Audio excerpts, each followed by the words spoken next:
Heart is strength, courage, resolve. Heart is love, compassion, and commitment. It's what keeps us living, but more importantly, it's what truly makes us alive. Heart is hope, and no other force in the world is more powerful.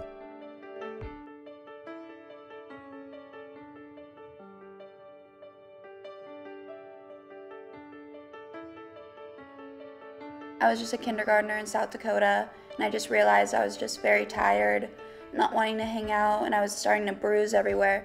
So we went to the doctors, and they did some tests a week after they found out it was leukemia. I was getting closer and closer into remission, and around my 3rd grade, 4th grade, I was cancer-free. I relapsed again, so my 4th grade year, a month into school, I had to again leave and go back into treatment and do everything over again. I remember long nights in the hospital. I had some really great friends who would come visit me. My mom always stuck by me and was there for me 24/7. And my dad did such a great job providing for his family and staying strong for us. I've been 7 years now, cancer-free. While I was at Sacred Heart, I became really close with my nurses. I had my favorites, and I'd always wait for them to be my night nurse or my day nurse, and they became my friends. I loved the outside view, where you could look through the telescope and see all of Spokane. As a child, I always liked to just step outside there and just almost take a breath of fresh air and just be like, everything's still okay. I'm gonna get out of here soon.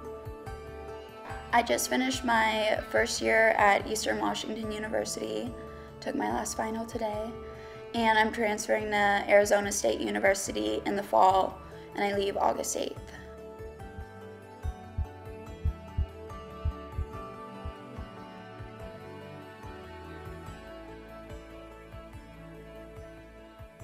I am 12 and I go to Northwood Middle School, and I usually go to the Boys and Girls Club after school. I usually like to play carpet ball and stuff, and there's a pool table and there's a lounge down there with tables that you could just talk with your friends and hang out, and there's games. I am the tech specialist at the club, so I do Photoshop tutorials. I originally was part of music makers, so it was kind of making music and recording that. I became Youth of the Year in 2012. I am studying at Eastern Washington University, pursuing a degree in film, and I'm going to wrap up a minor in visual communications and design, so it's graphic arts. Everything that the club has represented, its values, the movement of it, has impacted my life. It's taken me places and opportunities that I've never even thought I would have before. Some kids don't have anywhere to go. They may just have to be home by themselves while their parents are out working. These kids who may not have a good environment at home, they may not have all the necessary needs to live at home. And so they can come here and get those social benefits, those physical benefits. I feel like without the Boys and Girls Club, there's disadvantages for some kids.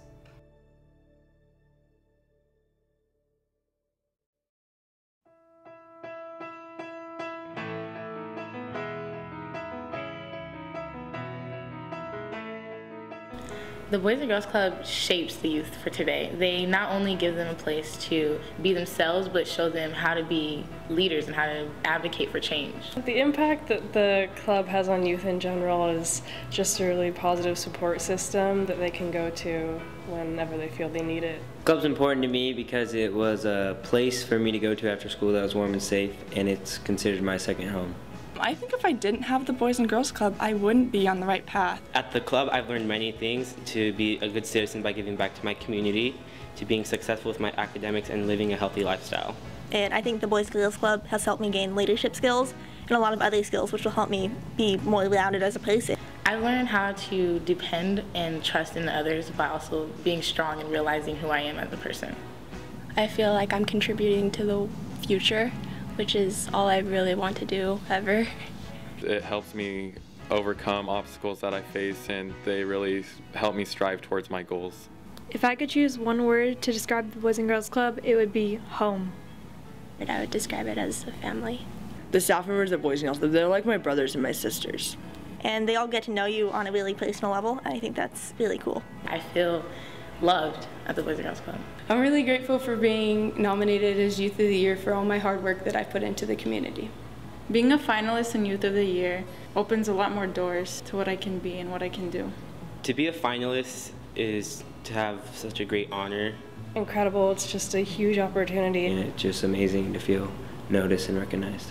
When I was told I was Youth of the Year, I felt proud of myself for the very first time. And I feel really honored.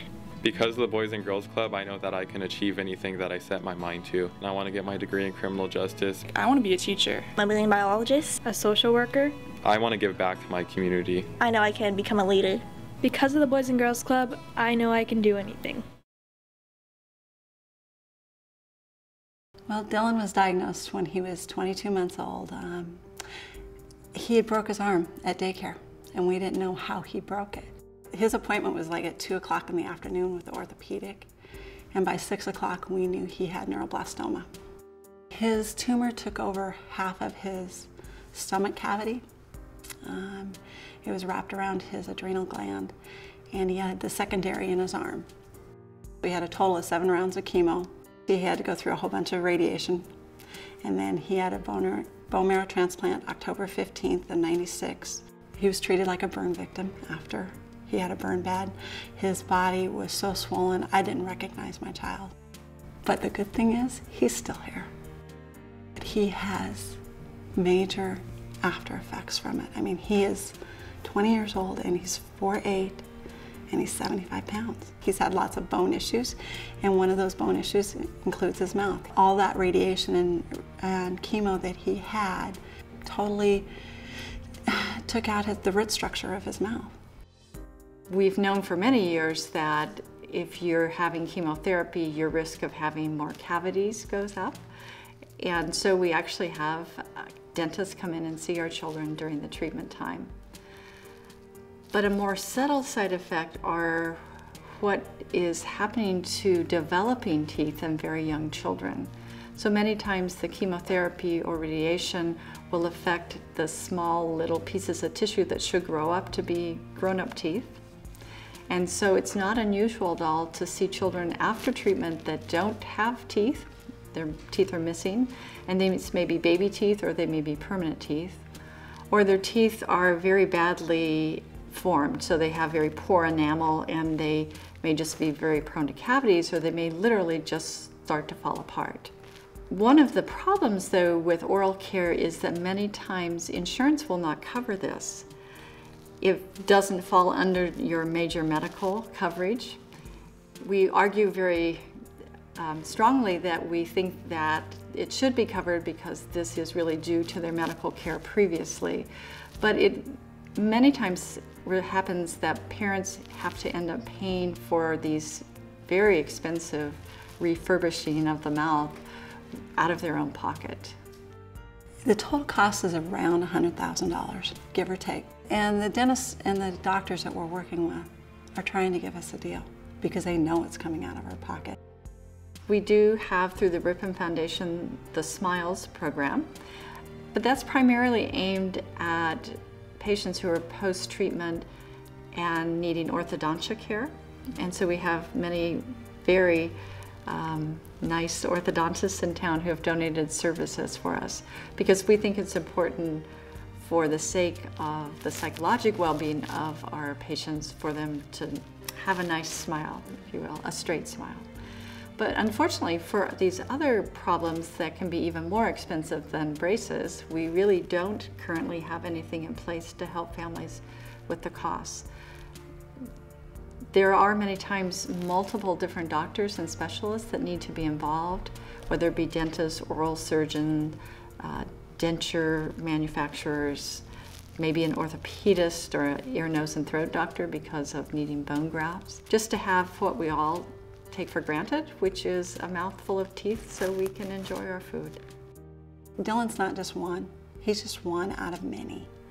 There's a lot of kids who had to go through what Dylan's going through.